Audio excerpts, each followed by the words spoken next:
ఆ పిల్లలంటే ప్రాణం అని ప్రతి ఒక్కరికి మనం చెప్పుకుంటాం కదా. సో ఆ ప్రాణం కోసం కనీసం ఒక్క ప్లాట్ అన్న కొన్నారా?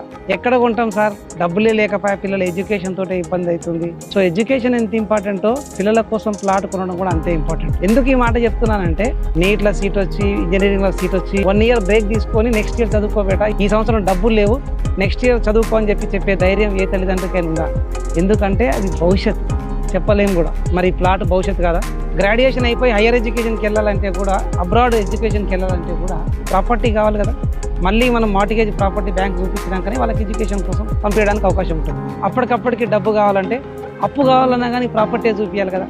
సో ప్లాట్ కొన్నంత మాత్రాన మా పిల్లల భవిష్యత్తు మొత్తం బాగుంటుందా అని కూడా మీకు డౌట్ రావచ్చు. ఒక చిన్న మాట చెప్పనా, వర్షం వస్తుందేమో అని చెప్పి గొడుగు పట్టుకొని బయటికి వెళ్ళినట్టు ఒక వ్యక్తి. సో వర్షాన్ని ఆపగలుగుతాడా అని చెప్పి అందరూ నవ్విరట. సో తను వర్షాన్ని ఆపలేకపోవచ్చు, బట్ వర్షం నుంచి తడవకుండా మాత్రం ఆ గొడుగు అతను ఆపగలుగుతుంది. సో మీరు ప్లాట్ కొన్నంత మాత్రాన భవిష్యత్తు మాత్రం బాగుంటుందో లేదో నేను చెప్పలేను, కానీ నిజంగా వాళ్ళ ఎడ్యుకేషన్కి, వాళ్ళ భద్రతకి, వాళ్ళ బిజినెస్కి అవసరం వచ్చినప్పుడు మాత్రం ఖచ్చితంగా మీకంటే ఎక్కువ బలాన్ని ఆ ప్లాట్ ఇవ్వగలుగుతుందని మాత్రం ఖచ్చితంగా చెప్పగలుగుతాం. మిమ్మల్ని మనీ మోసం చేయొచ్చు, మనుషులు మోసం చేయొచ్చు, కానీ భూమి ఎప్పుడు కూడా మోసం చేయదు.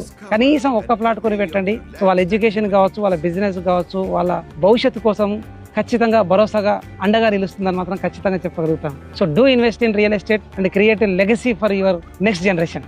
Good luck.